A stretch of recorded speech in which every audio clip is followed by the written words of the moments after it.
Hello, everyone, and welcome back to Picture This, a Big Brother Hometowns retrospective podcast, Season 4, Chapter 2. You know who is going to get hit by a semi-truck? Sarah.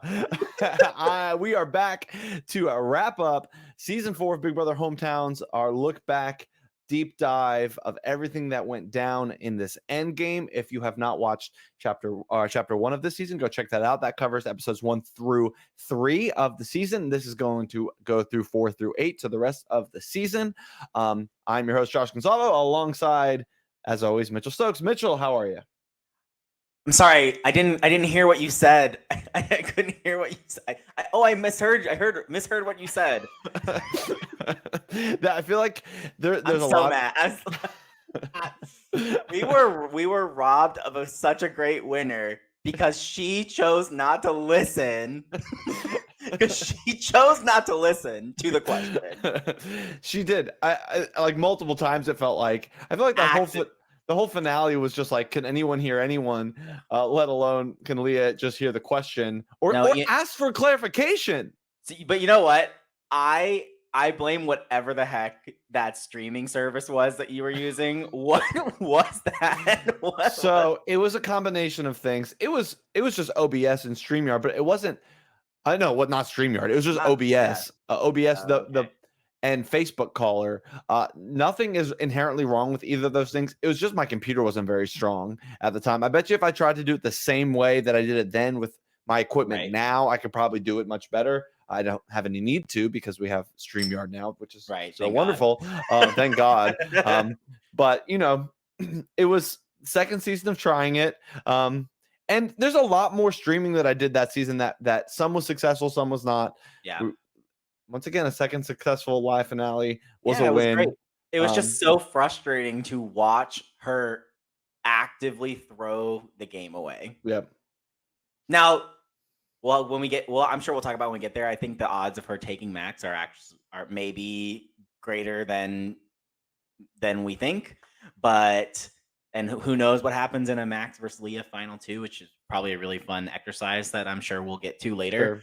But it was just so I was like, that was the most interesting thing of the finale, and then I was snoozing through the rest of it. And I was like, there's a couple little points, but yeah, I was screaming at my computer once again at Leah, and I was just like, she would have been such a good winner and representative of this season, and Max is a fine representative in his own right. It's just, but I think Leah just plays. I think she plays the best game. Down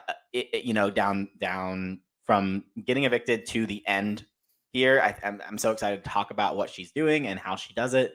And I'm very, very, very fun character to watch play Big Brother Hometowns. Yes. So I am also excited. I wrapping up my notes, rewatching this, digging in. Mitchell and I were talking beforehand, and I think by the end of this, we're going to still find season 4 to be a bottom of the barrel type season. However, I feel like in studying this and digging in and going back and reading things and watching old exit interviews and write-ups and recap things and the episodes, of course, and going through GroupMe and all these things and really digging in to find what was going on. There's a lot of really interesting gameplay that happens down the stretch, both good and bad. I think a lot of people really fumble the bag, and I think some people make what could have been game-winning moves. Obviously, the only one that works out for is Max. That's how it works. But I'm excited to get into it. So I think, I think it's going to be good. So let's jump on in. We start with episode 4, which is me standing in my living room announcing just a boy named Josh. Just a boy named Josh. I knew you wouldn't let that one go. Sometimes all you need is just a boy named Josh, and it's true. It's true. And that boy's name is Josh Gardner. We need him back. It's true. And Josh is that boy, and this was his chance to get back in. And he bombs the battle back, so he does not get back in. And of course, once again, have the opportunity for a battle backer to not only get back in the game, but to come back in as the head of household. And we get 2 Drew confessionals like on either side of this. The first one, he says, I just don't want Jeff back in this game. Like he's a really strong competitor, blah, blah, blah. Then we have Leah winning the battle back and HOH, and then cut back to Drew saying this is the worst case scenario. I was like, wait. So what you're saying is you don't want someone to come back in the game, which is fine. Exactly. Yeah, I had to rewind because I was like, wait. And I thought to like some extent, I thought Drew and Leah had like a positive relationship. Like, and so I was like, that might be someone you're excited to see back. But so I have some context. So I watched Drew's exit interview not too long ago, and he was talking about this, and he said that he was really appreciative for his relationship with Leah in their co-HOH reign together. They talk strategy, they talk game plans, but when it came down to that eviction, he was not going to abandon people he felt like he was with from the start. And he straight up told Leah, like straight up told her, I will be voting you out if you're against these people because, you know, they're my people. And, you know, we had good times, you know, but that's that, which good on Drew. Like I can appreciate a player that is straight up like that. That's the right. I mean, it is the right strategy in Big Brother, to be honest about where your vote is going. There are very few advantages. There are very few things that can, you know, well, there are tons of advantages. They're all just with Taylor. Right. But like, you know, there's nothing wrong with about being honest. Yes, you're going to hurt someone's feelings, but ultimately those people are I find more times than not, people are more open to that sort of interaction versus being lied to there before their eviction over and over and over again. And then at like the last minute being told, like, just be straight up. And so I respect that. And Leah's the type of player that I feel like she wouldn't hold that against him. So I don't know why he's so like, oh my God, doom and gloom about it. But yeah, I mean, you know, you don't want the person that you just said, I don't want you in this game to get out of the game and come right back in power. I think just on a surface level, I can understand Drew saying that. But I think this might be finally showing us where the sides are, who's with who a little bit. Obviously, you have Max and Allie and Leah that are connected. And so on the other side, Thomas, so Leah comes in, she nominates Eric and Sarah. I think that is showing us some more things too. But Thomas comes in and talks about himself, Eric, Sarah, and Benny as a 4. This presumably leaves Drew and Kyle kind of alone, but you can kind of lump Drew in with a couple of sides here. You can lump Drew in with Max and Allie because he protected Max. That was the person he wanted to save. So he has a decent relationship with Max, but you also know that he has a decent relationship with Eric. And so Drew is, I hesitate to say that Drew's playing the middle, but I think Drew's just playing like with his people that happen to be on different sides of things. Yeah, I wouldn't say that he's in the middle because he's not involved in any sort of like chats that we know of that are named grouped alliances. But like, you want to know, and we're gonna track this, and I'm, you know me, I love to come into the finale and make a case against why the second placer may have been deserving. No, you are not. Listen. Just listen. Okay, I'm listening. Benny is actually in the middle.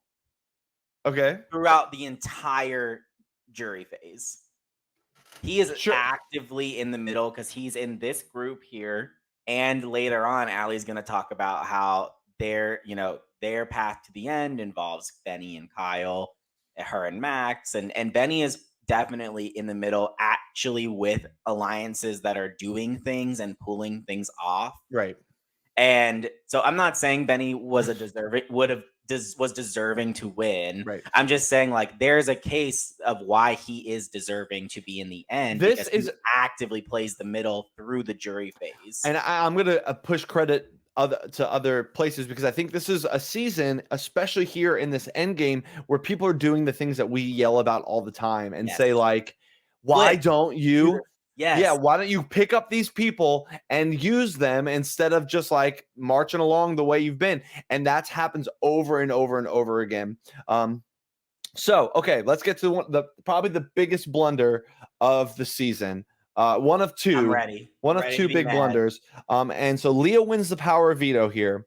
And through a lot of conversations, a lot of things going on, Sarah pleading her case, Sarah gets Leah to use the veto on Sarah. Right. Sarah gets Leah to use it on Sarah, and then we put up Benny in place. So now it is Eric versus Benny. So before we get into it, I have a little extra context. I remember this very well. I was with Sarah that night. Okay. And I remember a lot of conversations being had, and this is a little bit of the beginning of Leah's like villainous game. And like Leah made Sarah promise all of these things, like if I take you off the block, as you would, like not that's not crazy. But what Sure. I do remember were there were some like I wouldn't call them. How do I I'm just gonna call it as I see it. They're like real life threats she was making, not like dangerous threats, Yeah. but Sure, like sure. I will tell this person this thing that I know about you if you betray me. Gotcha. You Gotcha. do not want to turn. And Leah is not Leah is that person. She'll do it. Like she will. Yeah. And so I remember Leah made some threats to Sarah, like, I will do this for you, but if you turn on me in any capacity, a la vote to keep Eric would be that betrayal, then I will do this, that, and the other. I remember this. I remember what they were, but I'm going to leave those Sure. those things to myself. I remember what it was. Okay, so we have 6 voters here, and it ends up being a 4-2 vote.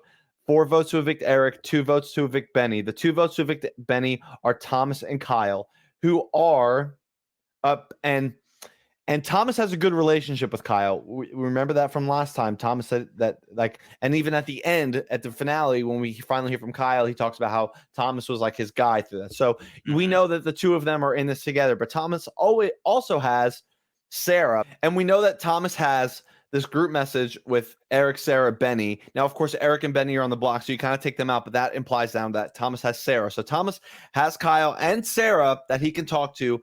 All they need is Drew here to pull over to this side, which I think was very feasible. I don't think this was crazy. And they could flip this vote, keep Eric in the game, and seize the power. Like it was right there for the taking. And I still don't think that Drew particularly ever saw this. I think Sarah did. I think Sarah was very torn on this vote for a long time, and it was just the head versus the heart. She knew that logically, if I could swing this to keep Eric, that is good for my game, but I know the promises I just made, and that's the head versus the heart. And then on Drew's side, I know for sure that Allie is in Drew's ear. Allie's in Drew's ear because they have a very good relationship, even though that Max doesn't really trust Drew because their communication kind of falls off. But Drew and Allie have this trust. So Allie's in Drew's ear. Max is in Allie's ear. Leah's in both. They're all, collaborating. They know the target here is Eric. And they know that they just need Drew here. Essentially, assuming that they think they have Sarah after the promises being made. They just need Drew here. And I don't think Drew, you see he's conflicted. He says this. He says, I want to. Here's his thinking, and this is like a thing that we get upset about all the time. He was like, I want to vote with the House, but I also want to keep Eric. The right move is not always, but most of the time to vote for the person that you want out. Whoever you want, that's the person you should vote for. And don't get lost in the shuffle of this idea of voting with the House, because there was no consensus House vote. It's a split vote in some capacity here.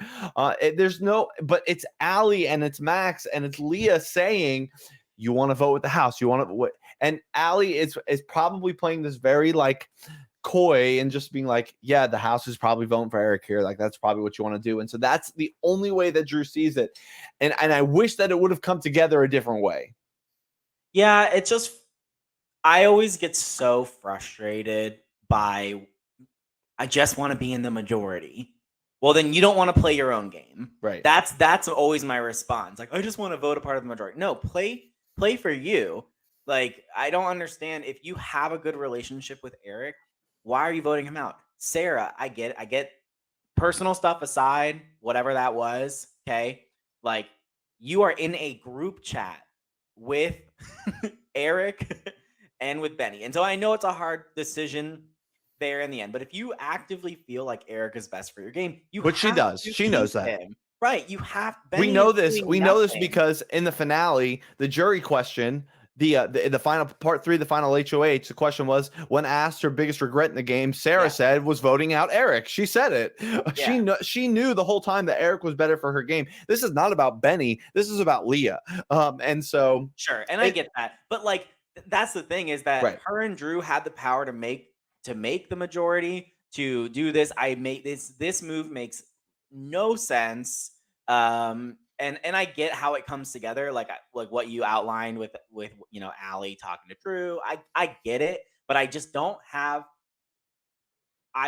sympathy for people who are like, I just want to vote in the majority, and then they get screwed the next in a round or two. Like Drew could have rode the middle between these two things, much better and for much longer had he made a different choice here. I think Eric would have come back into the game with a vengeance. He would have come back with a fire. Who knows what ultimately happens? That's just a what if game. But I think Drew would have not been anywhere close to the fire, if Eric was still in the game.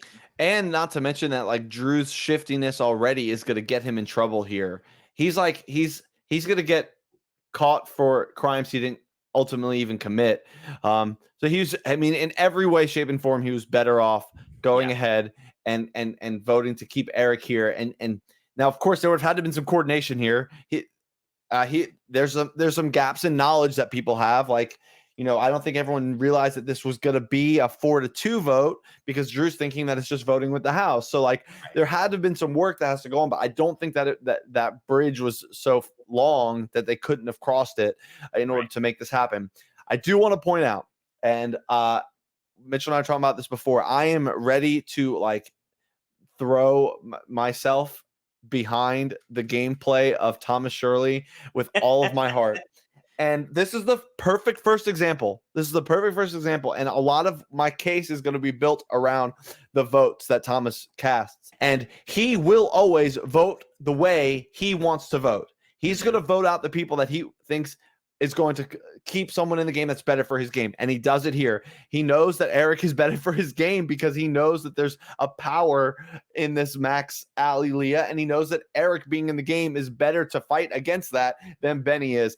And he tries to fight for this. So this is the first of several times that Thomas is going to vote the way Thomas wants to vote and not worry about things. And there's just so many things that Thomas does that's going to impress me down the stretch here. I'm totally down for that. We don't have context in the episodes to see him fighting for it.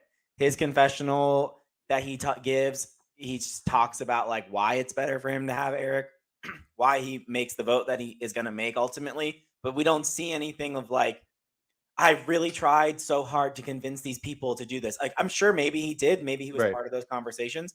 But as someone who didn't live it, I don't see it. I need to know. I need you to tell me about it, And like, if you can tell me that he did it, that's great. It's going to improve my stance on like, because Thomas to me, I don't think he's bad at all. We gave him a lot of praise in episode 1 of, or chapter 1 of this, this season. I think he's a great player. He does not know or he has not shown the ability to make something happen when he really wants it to. Because what I talked about last chapter, he's laid back. He works on his response. Yes, he's going to do what he wants, but he works on it. He responds really well to the environment versus morphing the environment to his will. This is an opportunity here and other places where he could have actively morphed the game around what he wanted. And he kind of just takes a more passive backseat role from my perspective. Right. His move that when he has that HOH at Final 5, fantastic move. I can't wait to talk about it. And I will stand there and say he made the absolute correct decision to do what he did. But in terms of this, I don't give him a lot of credit for voting in the minority with what he wanted because he didn't make it happen. Yeah, I mean, I'm not going to say definitively that he was out, on the front lines fighting to keep Eric in the game, but I am confident that he was he was, playing. Like he certainly Sure, just didn't sure, just he didn't absolutely. just like send his vote in and say I'm voting out Benny. Whatever they do, they do. No, he definitely was in there trying to make it happen in some capacity. To what extent, I don't know. Sure. But yeah, and I can see that from the episode perspective. But from what we can gather from his vote itself in terms of the game play level, he's doing the right thing for himself, and probably trying to make it happen otherwise. Sure. One bit of information that's important to note here, that I dug up from Allie and Drew's one-on-one chat, which I was in. Not long after this, does Drew propose a final two with Allie, which is interesting for a number of levels, So and we'll which talk we'll talk about it about. because Um, I'm mad at her for oh, I was so mad at her for it. So yeah. get to And she it. like basically accepts the final two. You know how org players accept finals twos. Like when they're like, yeah, that sounds great. Like, Yeah. not a definitive yes kind of, but you know how it goes. So she basically accepts. They kind of have a final two, whatever. But that's important to know. Drew is trusting Allie. Like with this vote, if he's not going to go the other way, he is putting himself on the side with Right. them, that he is with them. So, okay.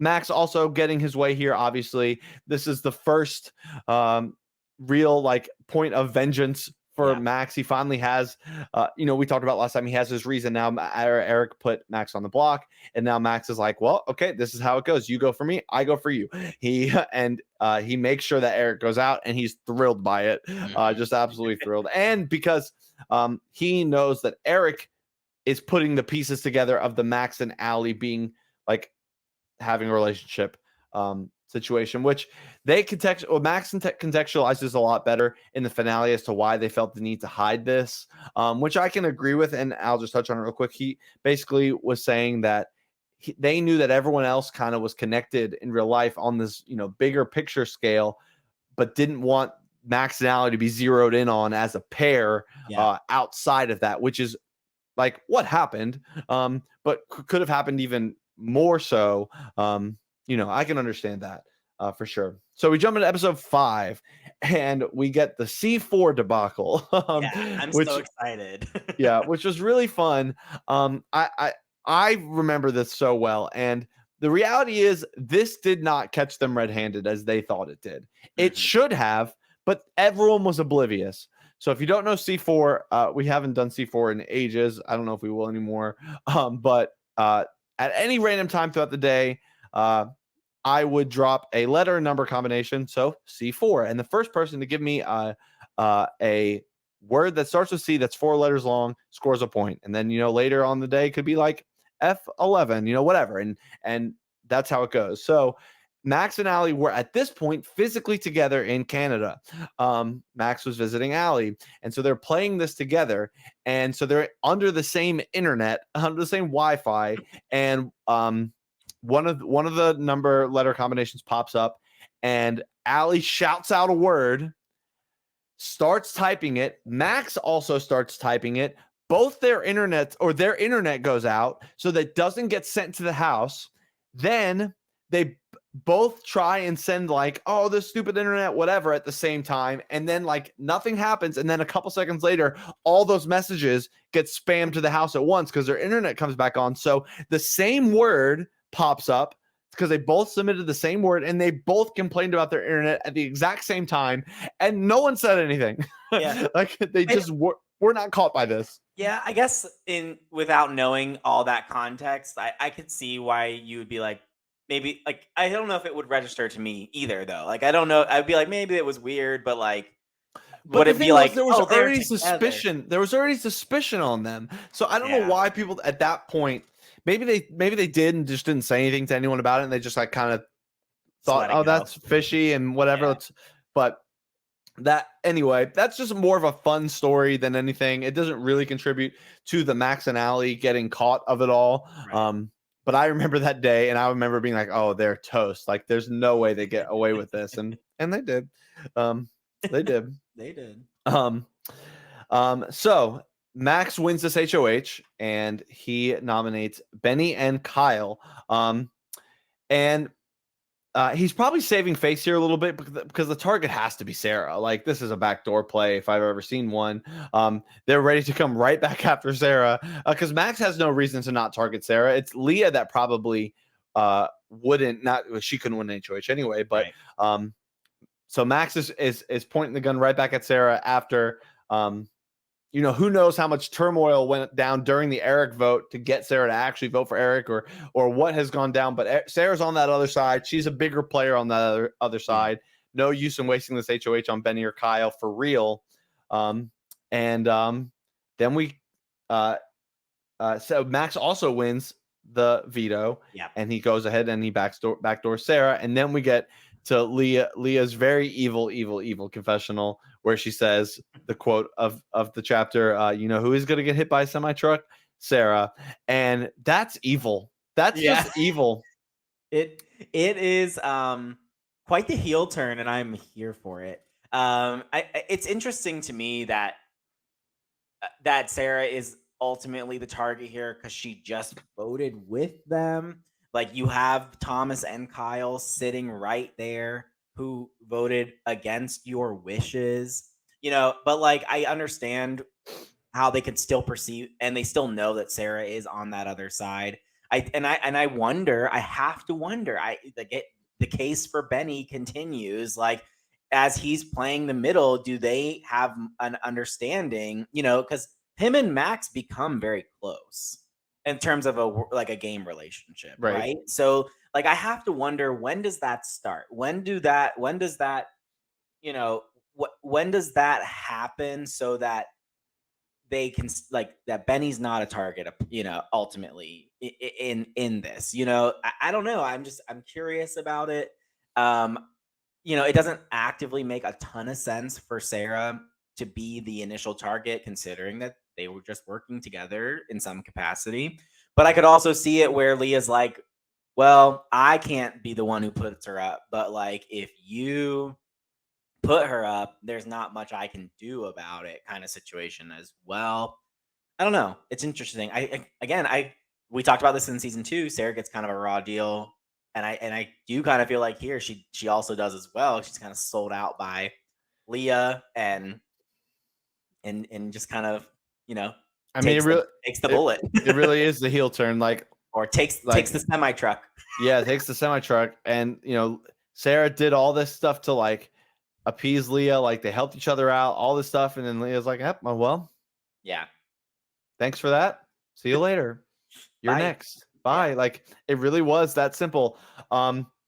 Drew votes out Sarah here. That's one of the votes that is important because in both of these votes, the Eric and Sarah vote, there is enough. The votes enough. It's not unanimous either time. So there are some votes that are left up to question on either of these votes, and Drew's vote is going to be questioned many times.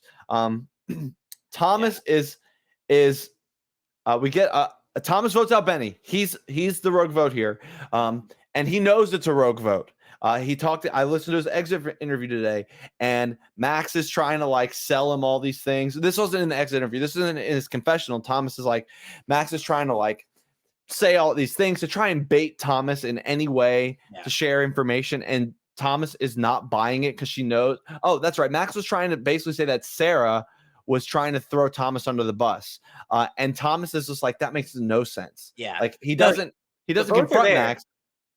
But yeah, you're right. The votes are there though. Thomas, Kyle, Drew. Boom. Sarah's saved. Benny's gone. Benny, who Drew doesn't have a relationship with. Right. The votes are there. I just don't get it. I don't understand it. I don't understand. But I appreciate that Thomas is not buying like any of Max's like bait or any of his BS. Really, he's just not. But one thing that came out in the exit interview from Thomas is that he doesn't pin his vote on Drew, but he alludes to that this rogue vote could have been Drew. And that is brilliant because I think that works. It works. Yeah. Max was already suspicious enough of Drew, and Thomas has done a good enough job of being the nice guy to be unassuming enough that like, why would Thomas lie, or why would Thomas like not even lie, but like try and pin me against someone else without Right. like, whatever. And so Thomas does that, tells Max like that vote could have been Drew. Like, I'm not sure because Thomas, like I said, knows that Max is selling him a bill of goods, so he's going to sell him a bill of goods. And that's important as we get into this next vote. Sarah, her BBH career ends here, though. What do we have to say about Sarah, the two-time player? I appreciate her her commitment to the big brother of it all. Like she was always super fun. Like to make when she did her confessionals to be like, I'm in Big Brother. I do think that we talked about this in the last chapter. I do think she kind of overestimates herself a little bit and like how sneaky she is or what she's doing in the game. But she's a fun character. Glad that we got a chance to revisit her. And I would say 2 times in a row for Sarah, she kind of gets a raw deal from a fellow CKM friend. Yeah. And maybe she's just doomed to that. So. Yeah. And it's a fun little 2-story arc for her. Probably not gonna play again, and that's fine. And yeah, that's it. That's I agree with everything you said on Sarah. Don't need to add pretty much anything else. So then we get to the next cycle here, and we get this confessional that it feels out of place, but it's just kind of the way that the story has to be told here. Allie is basically already talking about Leah as HOH, and Leah is HOH, and she's talking about how Leah wants to target Drew through this. And at first, Allie says, I'm on board with that, which I'm like, why? Right. Why? And so Drew and Benny end up on the block, and it all happens quick, but there's a lot here. Allie wins the veto, which my first question is, why you do that? Yeah. Well, yeah.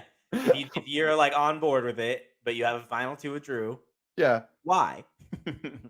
Makes 0 sense. She wins the veto, but Leah's now in her ear. Max is in her ear. These people that don't trust Drew anymore. Leah, because Drew was like, came after her, voted her out, whatever. Max, because he thinks that in either the Eric or Sarah votes or in both, Drew voted against what they were doing, even though he didn't either time. So Max is now enacting his revenge, ready to get Drew out here, even though Drew trusts Max, trusts Allie. Maybe not Leah as much, but still. Yeah. Because he's working with them. He has worked with them. Right. And what they wanted to do for the last 3-4 rounds. And they're just going to toss him right to the curb here. It's it's incredibly villainous, and I absolutely love it. And you know what though? I truly like Drew has nobody to blame but himself. He could have flipped and saved Eric, and he would not be in this position. I truly believe he would have had further longevity in the game had Eric stayed. And this is the way the cookie crumbled for him, and he has he's the one who put all the ingredients in the bowl. So I don't feel bad for him here. It's or if he was gonna go down this road and where he needed to do a better job of convincing them that he was with them. Yeah, exactly. And he didn't do that. So I have a little snippet from the Allie and Drew group chat, or their one-on-one chat from this moment. And pretty much out of the blue, Sarah said, or Allie says rather, Allie goes, sorry, I've been busy all day, but at this point I'm choosing not to use the veto. I know we have been somewhat of a team, but these past few votes have been wonky, and unfortunately it seems that you didn't vote with me. And Drew goes, wait, what? And then Allie says, the Sarah and Eric vote, and they never spoke again. Yeah, it's so weird. Like, I don't understand how we got here, but like I have to wonder, because Allie gives us in her confessional here, she gives us some insight into what her and Max are planning essentially, and they want to try and pull in Kyle and Benny to create a foursome of some sort that's going to help them get to the end with people that they know that they can beat in the end, which is great gameplay from them to make this flip on Leah and Drew here. I think we're at the final 8, final 7. To be thinking forward to the end like that, I think is, a really great thing. But I have to wonder if Max is just kind of whispering in Allie's ear just constantly about like, this is the better move for us. Like in Right. terms of a game move for us, for me and you as a final two, as a couple, that's playing this game together, Drew's got to go. Yeah. And then and so yes, it is Drew's fault, and I don't feel bad for him. But I mean, Max definitely is. Well, I mean, even in Max's vote, he says something to the effect of like, "This isn't even done yet, but I'm sending my vote to Vic Drew because I know that I'm going to get my way here." Yeah. Like we know that this is happening. Then we cut to episode 6, and we get Allie in hindsight here. And I hate it. This makes me. There's not like I was talking about how it makes me mad when people are like, "Oh, they're in the majority." This is even worse. When you make a decision, own it. There is no room when you're playing orgs to be like, you know what? I actually wish I hadn't have done that. I regret that decision. Like, no, you can't. Especially not that. Nothing irks me more when somebody immediately, if you like go a couple rounds down the road, like if you go like 3, 4, 5 rounds already, you're like, dang, you know what? That probably wasn't the best move at the time. Now that I have perspective or hindsight, that's one thing. To send in a vote to evict someone, their butt leaves the door, leaves out the house, the group me chat, and then you're like, you know what? I regret that. Get out of here. Yep. I have no. She's right though. She's right though. Because the other option here was use this veto and send Thomas out, someone that's actually sussing you out. Drew stays in. Drew remains a target for Leah and Max. Drew is loyal to you, Allie, and all of a sudden Allie's in the best position of the game, and she should feel bad about this. Yeah, and this is why she loses. No, yeah, this is why she loses. Yeah, this is why she loses. Because ta-da, next HOH is Thomas. Yeah. The most beautiful karma. This is what you get. You had someone coming after you that you could have easily pointed the target on with a couple of quick explanations to Leah and Max. Would have been easy. Thomas would have been gone. And now Thomas is in power. And guess what? He nominates Allie and Benny. Benny's interesting. Sorry. No, go. What? Why? I do not understand. This is somebody who has been in your alliance for 4 rounds. You are sus of Allie and Max and Leah. You have 3 prime targets right there on the block to be put up. I do not understand. So the final 5. Take your shot. So here's a couple things. He gets there. He gets a little lucky. He does get there, though, because Benny wins the power veto. Benny watched Wheel of Fortune his whole life and crushed the Wheel of Fortune veto. Allie loses the Wheel of Fortune veto because she spelled a word incorrectly and never saw it. And it was heartbreaking, but that's what happened. But Benny wins the veto, which pushes Thomas into the right decision, which is great. Like probably got a little lucky here, but sometimes you got to get lucky, and he does. Granted, he had the power to just put Max and Allie up. Like sure, he could have put up or Max and Leah, or right. Leah and Allie. Like any configuration of those 3, he'd have been perfect. Yeah, and I'll get to Leah in a second, and I understand why he doesn't go the Leah route here. So it probably worked out better for him in a sense. It worked out better for him. That doesn't mean the means to get there was correct, because he probably wants to avoid Leah, which I'll get to in a second. But so he puts Max up. So he has Max and Allie up. It's beautiful. Max and Allie try this whole like master plan, the yada yada, like all this reverse psychology, and they're gonna tell this person that to maybe make them think to do this. And I'm like, I'm barely tracking with you. Like you can watch. If you want to, if you've watched the episode, you know what I'm talking about. There's crazy idea they had. I mean, whatever. It was never gonna work. So. Yeah, it was never gonna work, and that's fine. Like, good on them for trying. And Allie goes out here. Benny, Leah, Kyle all evict Allie. Leah, well, I guess Leah had to choose between Allie and Max at that point, and she chose her one true love, Max. and she said, "All right, it's my time to step in to the spotlight here and get my man." No, Not that. But we, all kidding aside, the actual strategery around this, we get a Leah confessional, and this Leah confessional should be the confessional that wins her the game. This should be the confessional that lays out her strategy from that point all the way to the end and why she's going to win. So she calls Kyle, and this is at which point she is planting herself firmly in the middle of this, which is beautiful. She aligns with Kyle and Thomas during this round. So now you have Leah, Kyle, and Thomas during this round to take out Max and Allie, who she is still aligned with. Yeah.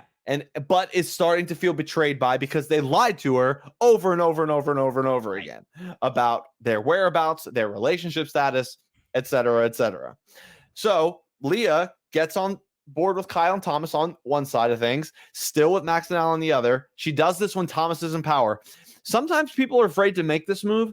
Yeah. People are afraid to like jump to the HOH and try and get on their good side. But for the good players, it really, really works. I've seen it. Yeah. I've seen it backfire, like in times when like, it can look very transparent. It can look very transparent. And, yeah. But when the situation allows itself to work the right way, the HOH can see that. I think about BBH 15 when Mitchell Hammond is HOH down the stretch and Anthony goes to him and says, this is why you need to do these things, and ultimately leads to Ashton's eviction. And Mitchell sees that as the right move. This is similar. Leah's like, Thomas, like, we need them to go. Yeah. And while you may still see me as a big threat, we need one of them two to go. Getting me out still keeps the two of them here. Yeah, and I think the story is believable, right? Like, Leah can go to Thomas and be like, listen, Max made a video from Allie's car. It's the same, like upholstery in the car. Like, they've been telling me they don't know each other. They're physically together right now. I am feeling very betrayed. Like, it's a very believable story for Thomas to hear, and why it probably works. And yeah, you're right. This is a fantastic move from Leah, and she pulls it off flawlessly. And again, and it's okay for Thomas to still know that Leah's a big threat. This does not make, just because Leah makes this great move, it's still good for Thomas. Like, Thomas does the right thing here by keeping Leah out of it. And that's why I said he lucked into the right decision here, because let's say that Max and Allie are the initial nominees, and then Max wins the veto or Allie wins the veto, whatever, then you're in trouble because you risk all of them staying in the game. So he got lucky that Benny wins the veto, was able to get him out of the picture, get Max onto it. And that works out well for him. So we get a Thomas confessional here that kind of talks a little bit about this, but also says that he felt that Allie was the key piece in all of this, and that's why she needs to go. Which is pretty impressive for, like, to give credit to Max that he's able to push his partner in front of him as the bigger target. And that's probably more so out of the fact that Allie's won more competitions than Max up to this point, I believe. And, I get it. It's just it's sometimes, I'm gonna give a lot of credit to some people to view, not always in these games is the female partner viewed as the powerhouse or the glue or the strategic one, but by Max kind of elevating Allie, and by the rest of the cast kind of just recognizing her for what she's done in the game and her her ability. Kudos to them for that. But it's interesting to see, like, because I can't look at a player like Max and not see a threat. So yeah, absolutely. It's amazing that he's able to hide so well. Yeah, and so this part of Leah's plan is working. We take Allie out. Now she wants to jump back to the other side to allow Max or herself, preferably not herself, to take out a Thomas or a Kyle, or even a Benny. I guess really just a Thomas or a Kyle. Maybe probably even more so Thomas. And that's what happens. Now we get to the unfortunate speed episode. And the speed episode, here's the real behind the scenes. You may see some inconsistencies in this if you look close enough. And you would be correct in observing those inconsistencies. For example, my beard gets really bushy at one point. Max looks a little bit older and wiser at one point. Many of these videos were filmed a long time after the fact because during the pandemic, maybe even like it might have even been like late 2020 or maybe even 2021, I was working on getting all these episodes done for all these seasons that had not had episodes. And there was just some gaps here because these last couple rounds happened pretty quickly. And so sometimes I didn't ask them to send videos or whatever have you. So I had Max and myself make these videos long after the fact. But as if that didn't happen, Max wins all the power in this here next round. He nominates, this is final 5. So he nominates, he nominates Thomas and Kyle. Makes sense. Perfectly aligned with Leah's master plan here. And we get our first ever BBH tie, which Leah forces. I think she knows she's forcing it. I'm curious as to why. I couldn't really find any evidence as to why she did that, why she felt the need for Max to make this move. But at the same time, it may have even, I can't, maybe she didn't have this thought in her, but like it definitely solidifies Max taking Thomas out when Thomas's belief in the finale and exit interviews and all these things is, why aren't we going after Leah here? Why are you, Max, coming after me and you're not coming after Leah? And of course, this is all part of Leah's master plan because it keeps her safe. But if you look at the board here, Max should be coming after Leah. Max ends up winning, of course, but the game, but like Leah's his biggest threat. Leah's his biggest threat by far. And if it wasn't for Leah mishearing a question, Max loses at this point. It's interesting too that, we ultimately see Benny here vote to evict Thomas, which is, again, someone who you've been aligned with throughout a majority of the game. But I think as I've been tracking this podcast, Benny has been playing the middle. He has been the block star for basically both sides of the house. He's sat against, I think, 4 people who have been evicted almost in a row at this point, but outside of Allie and Max. And then I think this is the point where he shifted over to the Max side of things. He's planted his flag. Maybe he's made his choice. Now that Allie's gone, maybe Max is like, they see each other as mutually beneficial to each other. I don't know what it is, but it's ultimately interesting that he votes to evict Thomas here. So right. We could have easily, it could have been easily 2-0 to evict Kyle. So right, and that would have been like an uprising against Max, for Leah and Thomas and Benny to be like, all right, it's us against him now. Yeah, and then Leah probably could win in that situation too. Maybe Thomas as well. Has a good, and at this point it's a 3-horse race anyway between Leah, Max, and Thomas. And so they're all individually just kind of jockeying for that position as to what they think's best here. And I think that, it's interesting. I have to imagine that Leah knew that she was forcing a tie, or else she probably would have voted Thomas out. Of the two of them, just to look at who's the bigger threat, you take Thomas out. But yeah, it's an interesting thought to be like, well, what if they didn't take Thomas out here, and now you have Leah and Thomas and Benny and Max in the final 4. That's an interesting look. You would imagine, if all things are equal, that Thomas probably goes out next, unless who knows who wins what competitions at that point. But yeah, this ends our first section of Thomas, our first season play of Thomas Shirley, who like I said, he constantly did what he wanted to do. Mhm. Whether he had enough sway to make things really happen or not is another interesting thing, and that's just part of his style. But there's no denying a strong game player, Yep. great instincts, good reads, good social player. Just the autonomy over the game is maybe the thing that's slightly lacking, and probably will say the same in his season 8 performance too. Maybe not. I'm not sure. I'm interested when we get there. Yeah, But we'll have to- what's your assessment here of Thomas 1.0? Yeah, very fun. Had a great shot to win. I mean, him being taken out at Final Five makes sense. He could have easily won the game. And it'll be fun to see how he adapts to the game in season 8 as a returner versus a much more interesting field of a cast, much more org heavily influenced cast there in season 8.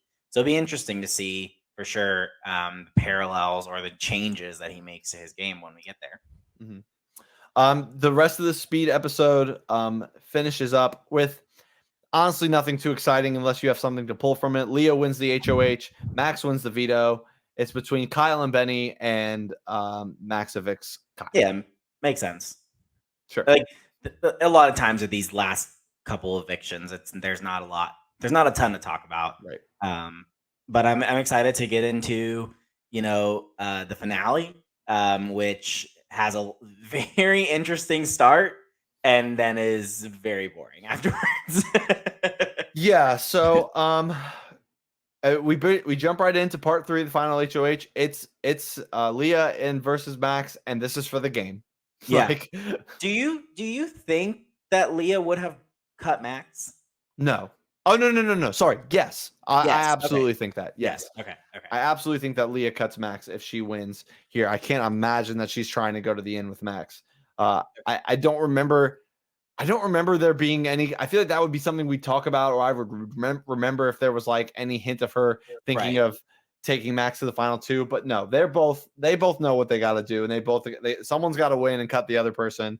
And you can almost even see that in Leah's fight at the point that she loses. Like, she knows it's over. Like, as much as she would have known that it would have been over for him had she won. So we get to the part 3 of the final HOH, and the only interesting, like I said, the only interesting question I thought was Sarah, revealing that she regrets voting Eric out. At least, like, we talked about that already. And it's funny. I've been teasing about Leah and her like little crush on Max, but like she basically says it several times here in this finale. So I feel way less bad about it now. I found not to jump ahead because we've already talked about Leah not listening, and I truly don't have it in my emotional capacity to talk about that any further, because like I can't believe she wasn't listening or like didn't ask to clarify or whatever. Like I just can't. So I'm just gonna skip ahead. She's out. Bye, Leah. Great game player. The arguments. Benny was like, basically Benny says, "Take me, you'll win," and Leah says, "Take me, you'll win." That's their arguments, and Leah's wrong. But the Leah versus Max is an interesting thing. Maybe we could talk about, but who knows?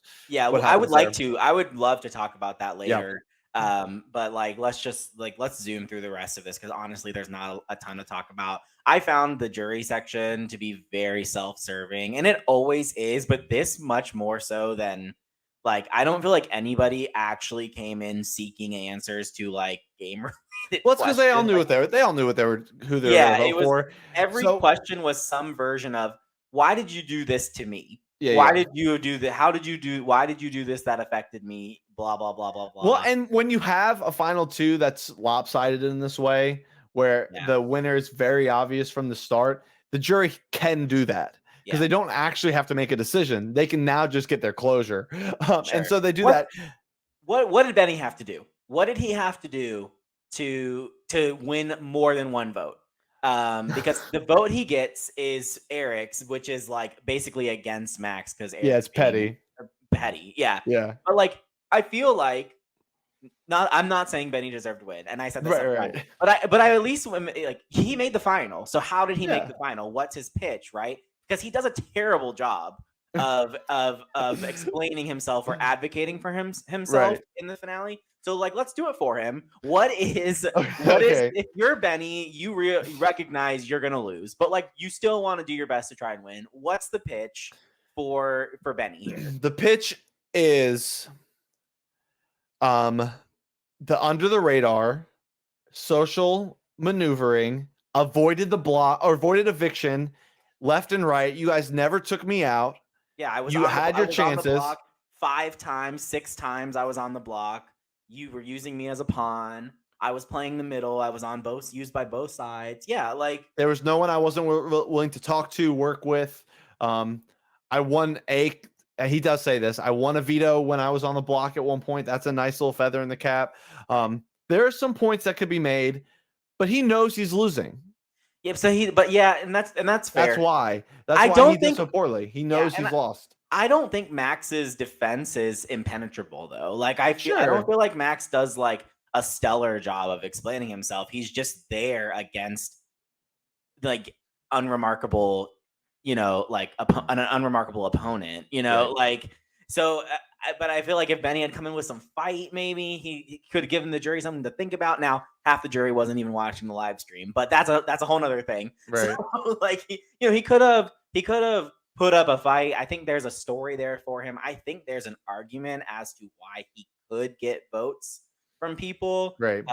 And like at least I just like to do this as a fun exercise because to his credit, he made it to the end. Right. So there has to be a reason why he's deserving. Nobody is undeserving if they make it to the end. So we just had to pull it out for him. Yeah, sure. He wasn't gonna do it, I don't think.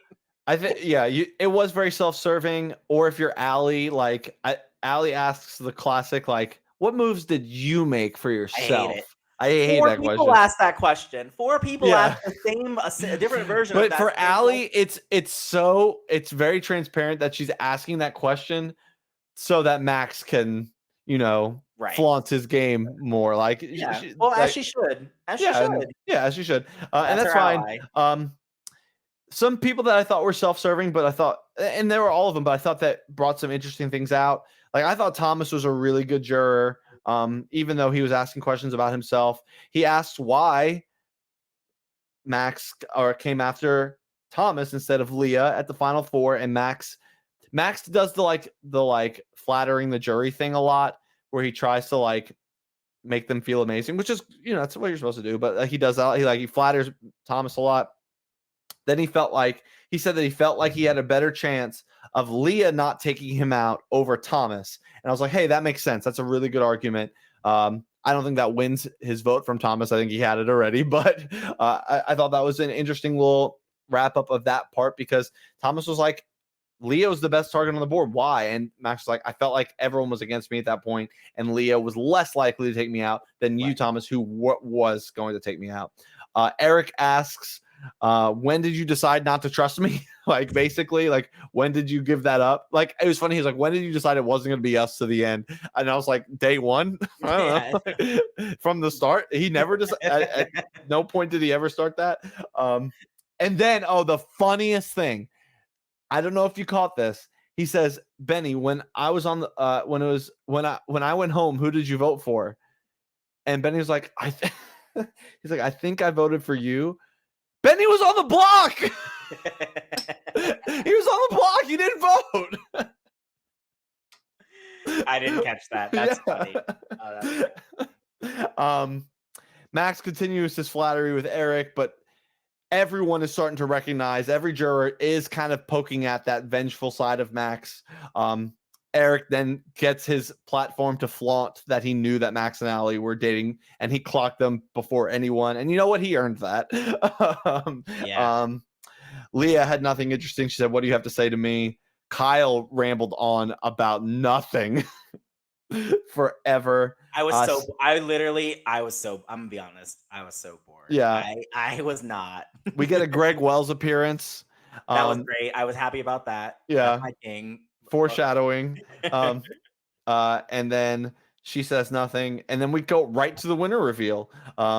Eric votes for Benny out of pure spite, and I've told him And I that and I many respect times. that. Fair. He would have. He was going to vote for Benny. He was voting for Benny that night, no matter the outcome. He was Sure. not going to vote for Leah either. Okay, Also out of spite. Okay. Fair. And I respect that. And then the rest of the votes are for Max, to no one's surprise. And Max, second Max in a row, wins. Wins 6-1. Does not win unanimously. Yep. And that wraps the episodic part of this season. But let's do the quick experiment. Max versus Leah. Yes. Max versus Leah in the final two. What are the locked votes here? So Allie for Max, obviously. Allie for Max. I would imagine that Thomas is a vote for Leah. For Leah. Yeah, okay. Drew is probably a vote for... He's probably doing what Allie wants, so he's probably voting for Max. I think he could go either way. He could. I think he goes Max, based on their relationship was a little stronger than his. Sarah, I think, is just gonna vote for Leah because she knows her. I think Eric's gonna vote for Leah because he knows her. I think Eric's voting for Max. I think almost certainly. Okay, interesting. So I really think that. So that leaves Kyle, who, let's just for fun say that Kyle is gonna do what Thomas says and vote for Leah. That's 3-3, and then it comes down to Benny, and who knows who cut him? Was it Max or Leah? Who cut him? So it's close. It's very close. Max versus Leah at the final two. That was never happening, of course, but but Leah probably sweeps 6-1 as well if she's there with Benny. Okay. Yeah, I think so. Yeah, I think Drew votes for Leah, Allie votes for Leah, Thomas votes for Leah, Eric votes for Benny.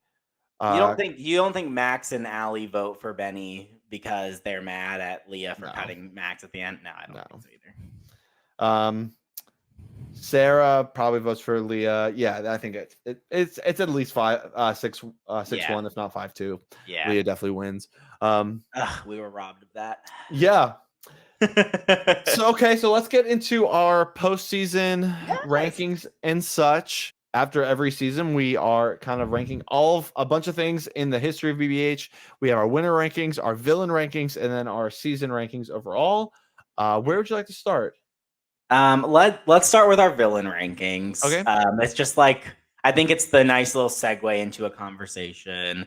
I have two names that I'm gonna present to the council to add to the list, and those names are Josh Gardner and Leah. Oh, I forgot about Josh. I could have put Max on the list here, but yeah, I don't think he does anything. I think for him, it's game. Like it's pretty. It's all within the context of the game. I think, if I have to narrow it down, those are the two that are really jumping out to me. I'm curious where you think I have them slotted. Okay, so let's review our current list. Yeah.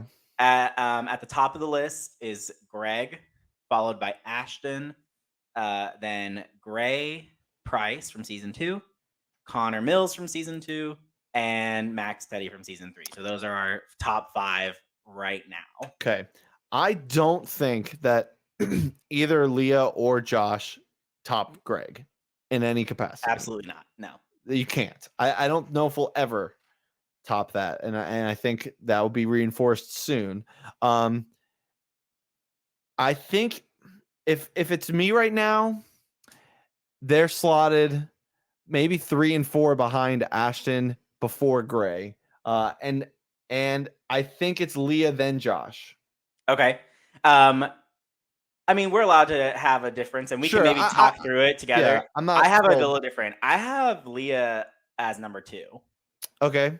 I think that this player experiences a heel turn after getting voted out and comes back. Live long enough to see yourself become the villain type thing. Yes. And comes back and just basically, this is a strong word, but executes all of her allies on her path to the end. And she does it in a way that at times is a little it's not just a little villainous, it's a little mean. And you know what? I'm here for it. So for me, like with Ashton as a villain, she was super fun in her diary room, but she never ultimately had a ton of power to make villainous moves. She was like a fun villain character, but not actually actively like using wielding power against other people. So for me, I think Leah is more of a villain than Ashton. And then I have Josh Gardner after Gray. So I have him as one, two. He would be fifth on the list Yeah. after Gray. And the reason I have him lower than Gray is that it's a longevity thing. Like there and Josh Gardner was just chaos, but there was no intention behind what he was doing. And so, for the similar reason of Leah and Ashton, I think Gray makes more calculated, villainous decisions to actively mess people's games up and hurt their games versus Josh Gardner, who's just chaos. So why is that? Why is that a but? I mean, you Sure, could sure, say sure. the same thing about Connor and Max.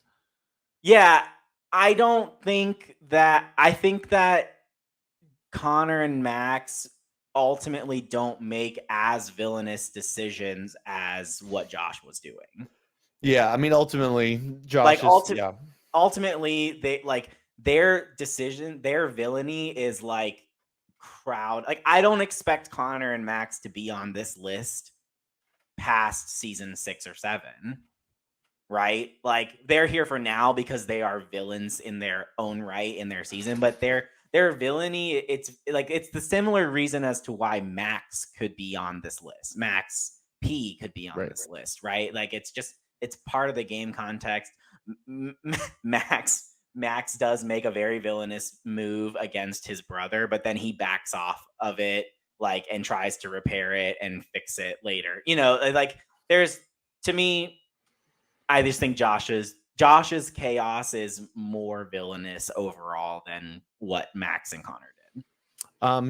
No, I'm cool with that. Before we, I think that's I guess I go to you on that on the villain rankings. I'm cool with that. So one thing I do want to just touch on real quick. This isn't exhaustive because there's a lot of players that we have not actually talked about, but I think Leah is an interesting one. Just now that you have really dug into the Leah game, we a decent amount of time ago we did our rankings of the best to never win. We did our best to never win. It was Mitchell did it, I did it, Gray and Max Teddy all gave our top 10 best to never win, and on that list everyone did their own separate top 10, and I was the only person to put Leah on that list at all. Do you think that after this, going through it, that she is among the best to never win? Yes. Yeah, I think you have. I don't think I had enough context at that point to understand. I think Thomas may have been on my list. Thomas is on almost everyone's list. Yeah, and he was on everyone's list. And I think that's probably because of the the season 8 of it all. But I actually think after going through this a little bit more, I think I'd probably either swap them or I would include. Now it'll be interesting because it's hard. Sometimes you forget Leah's gonna play again. Like she's on season 5 and is very bad. Like just but that was a very different thing, and maybe that clouds the judgment too. Yeah. But I think this performance alone, this season, yes, she was by far and away the most interesting winner candidate on the board. She played, in my opinion, the best game to get to that point. Yeah, she's probably the player of the season if we had done that award. Absolutely. Yeah. So anyway, so let's what next? Winner rankings? Let's do season ranking. Yeah, I think this is easy. Easy. Yeah. You have it as a number 4. We're going right in order at this current moment. Still 1, 2, 3, 4. Which I think will be changing soon. Yes, for sure. Our next 2 seasons are going to find their way towards the top. Yes, I think so. But yeah, like it was very fun for me to study this, like I said, and to pull out the story and to tell the story here as best as I could. But there's still so much unsaid and so much unknown, but also poorly narrated, weakly narrated, limitedly narrated by only a handful of players. And so there's just so much missing.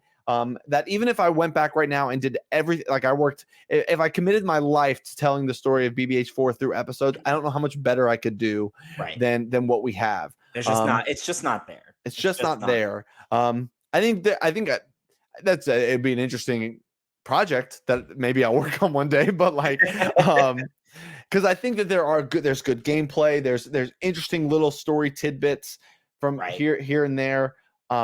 But the winner story isn't that great. The characters aren't particularly good. The entertainment is low. The gameplay's fine. It's just not a complete, real complete piece. And I think it's going to continue to push its way down this list. Yeah, I will not be surprised if this continues to stay at the bottom of my list. But it still was fun. Honestly, I was kind of dreading coming back to this season, but it was definitely fun to analyze and jump back into and find some things to pull out of it. So I'm glad we continued on with it and didn't skip it. Yeah. But, let's talk winners, because I am very curious your thoughts here, and I'm very curious what you think. I still don't know. I have been racking my brain over this, and I don't know. Okay, so as it currently stands, similar to the season rankings, our winner rankings also go in order, with Jenny at number 1, Connor at number 2, Max at number 3. The obvious conversation that's coming here is which Max takes 3rd and which Max takes 4th. Yes. I don't think that Max Parsons comes close to Jenny or Connor. No, I agree with you 100%. And I'm curious. If you don't know, I'm happy to plant my flag. Okay, I don't want you to yet, just in case it's not what I think you're gonna do. But I have a feeling. Okay, I think I know. If I were to put Max Parsons above Max Teddy, it would be for the following reason. It would be that he executed his game plan from start to finish, basically without a hitch. And had no real serious opposition.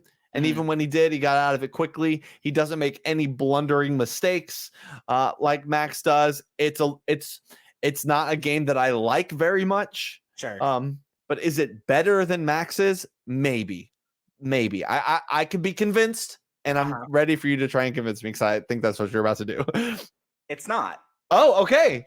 That's I know everybody probably is expecting me to just continue to dump on my close personal friend Max Teddy, but that's not the case. I actually sat through and I actually went back and listened to what we talked about and why I had Max 3rd and why he wasn't coming close to Connor and Jenny, and then I used that to kind of inform my decision here. And for me, I think that Max Teddy's game in BBH3 is much more dynamic of a game.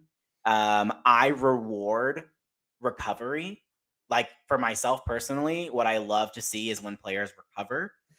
So yes, does Max make more mistakes does Max Teddy make more mistakes than Max Parsons? Yes, absolutely.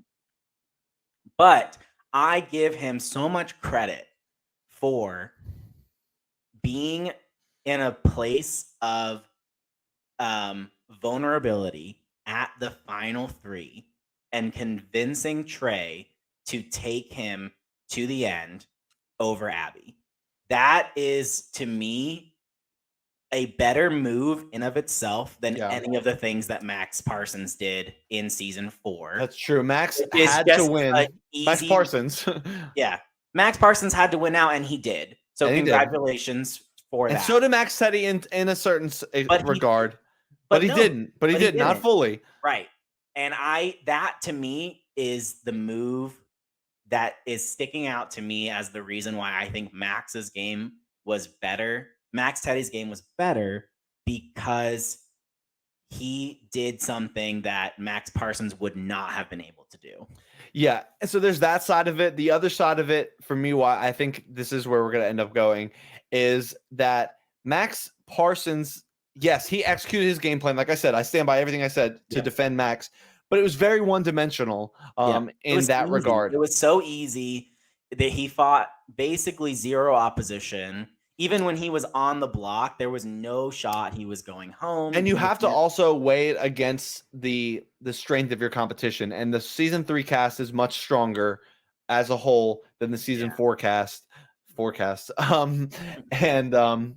So yeah, and so Max, Max Teddy, when he did have issues, he worked every angle he could to try and recover. He did not want to have to be in the position to win his way to the end.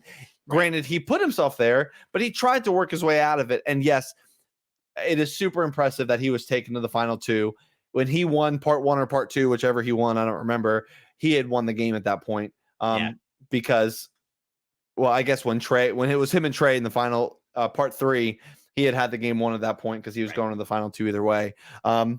Yeah, that's interesting. This is a very interesting list. It's funny that it's going to continue going down 1, 2, 3, 4. It will change. It will change. And we have some really interesting winner candidates in the next 3. The next 3 winners that come up, where they're going to fit in here. I'm excited to get to that. But yeah, what else? I'm tapped out. Yeah, what are the final takeaways? The final things that you're going to remember here? I'm gonna feel way more positively about season 4 than what I did, even with its flaws. I'm going to DM Josh Gardner on Facebook and ask him to be my friend, and I'm gonna be really excited to see, Leah and Allie are basically our only returners ever from this season. I mean, I don't really count Drew because he played season 1, but it'll be exciting to see them come back in season 5. Do well. This is important to note. Our first America's Favorite Player. Yes, goes to Allie here. Yeah. Yes. So that we can, we'll keep the club. We'll keep track of the club. Are we gonna rank America's Favorite Players? No. I mean, as one. Yeah. Where would I rank? All right. Well, maybe we won't then. That's a good point. We do have our first viewing party favorite at that point. Yeah. And so. Yeah, I mean, I'm going to remember the Josh Gardner tidal wave. That's the thing that you remember from the season. But I think after this, it's Leah's impressive game, her heel turn to becoming a serious villain, but also her heel turn in strategy. Yeah. Also, Thomas's really strong game. Allie's big mistake and Drew. So many mistakes in that middle part where the game is always very interesting. Yeah. A still fun season to talk about. That's not necessarily a fun season to watch. So please, I mean, if you're at this point, then hopefully you've watched the season and watched this, and you've gotten a really good picture of it. And I think that is going to enhance your viewing experience of BBH4 quite a bit. It's already enhanced mine on this end of it. So, anytime I get to watch BBH or talk about BBH, it's a good time. It's a good time. Even when, we have a couple seasons here and there throughout this project that are not as dynamic, we're still going to be having a good time talking about something that we both love a lot. And obviously if you're listening to this, hopefully you probably love it as well. So it's just still good. It's still a fun time. And hello to any season 4 cast that happened to see this and wanted to hear us. Don't want to go down memory lane. Yeah. Please DM me if you're listening to this, because I just don't believe you are. Yeah. Let's rank the most likely people to be watching or listening to this in the moment. Great exercise. From the cast. Eric. Yeah, he's probably the one. Yep. Maybe Drew. Maybe. Actually, no. I know Drew. Like I remember. No, we're getting into the weeds, but Drew's not a podcast person. I remember he told me that before. Eric is probably on that list. Which is he was an interesting person to talk about on a lot of sides of it. He was screwed in a number of ways, but also could have done some things here and there. Whatever. Anyway, we're just getting in circles here. Eric, if you didn't turn this off after Josh called you bad within the first 5 minutes, kudos to you, my friend. Fair. All right. Next season, headed to season 5. There was a gap in between 4 and 5 where I thought BBH maybe had run its course, but then we picked it back up on its picked up by bootstraps and got to season 5. First all returning season, a really, really fun one of my favorites to watch. So I can't wait to actually discuss it. So go check out that season before clicking on through and picking up the next season of the Picture This podcast. Can't wait to talk about that. Really fun cast, really fun season. For Mitchell Stokes, I'm Josh Consalvo. We'll see you next time on the Picture This podcast, a BBH retrospective, whatever it's called. I messed it up, but see you later.